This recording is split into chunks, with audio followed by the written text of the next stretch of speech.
Tom Landrum would remember the night and its grim details for the rest of his life. While the humid evening held the prospect of another searing summer, a carnival atmosphere gripped his hometown of Laurel, Mississippi. More than 1,000 people had gathered near the Jones County Courthouse to await the execution of Willie McGee, a 35-year-old black man whose case had become a worldwide cause célèbre. McGee had been charged with raping a white woman 6 years earlier. The truck driver insisted the affair had been consensual, but he was convicted and sentenced to death in 1945, shortly after the woman filed a complaint. The verdict was overturned by a higher court. So was a second decision following a trial where another all-white jury took only 11 minutes to find him guilty. After a third conviction, the U.S. Supreme Court refused to intervene, even as an international clamor grew over this latest example of Mississippi justice.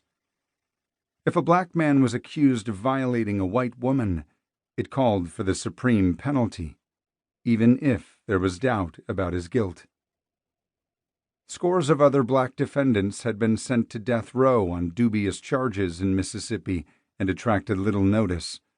Unlike those cases, McGee's impending doom attracted countless sympathizers, including Albert Einstein, the Mississippi novelist William Faulkner, and the acclaimed singer-actor Paul Robeson. Demonstrators took to the streets on McGee's behalf from London to the lawn of the White House. At the Lincoln Memorial, protesters wearing Free Willie McGee t-shirts chained themselves to pillars near the stone image of the great emancipator. Yet the out-of-state activity had little impact in Mississippi, in part because McGee had been represented during his appeal by firebrand New York attorney Bella Abzug, a dedicated leftist whose arguments questioned Mississippi values.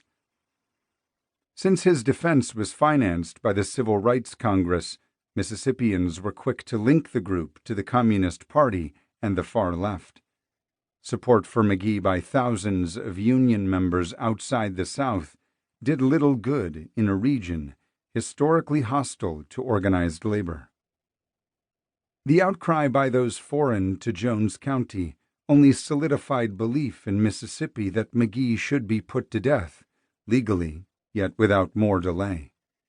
Earlier, National Guard units had to be deployed to prevent his lynching between trials. Now, to ensure that McGee's death would be carried out properly, preparations had been made to bring the state's portable electric chair, a device known as Old Sparky, to Laurel and install it in the same courtroom where McGee had been convicted.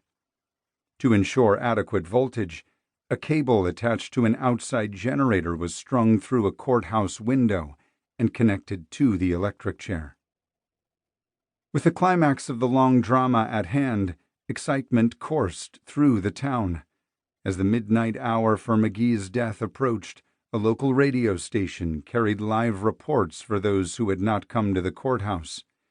An announcer commented that an execution was not necessarily a joyful occasion, but he added, "When it becomes necessary, it must be done."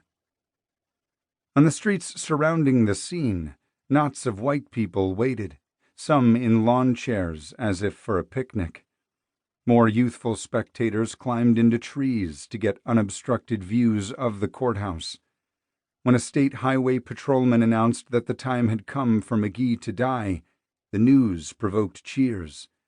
Inside the courtroom, 100 privileged witnesses had been allowed to see the execution. Hundreds of others surrounded the grounds of the courthouse. They knew the procedure had begun when the generator groaned loudly. Some imagined that lights dimmed, as happened in such scenes in the movies.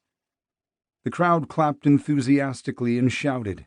They cheered again a few minutes later, when McGee's lifeless body, covered with a white sheet, was loaded onto the hearse of a funeral home serving black residents of Laurel.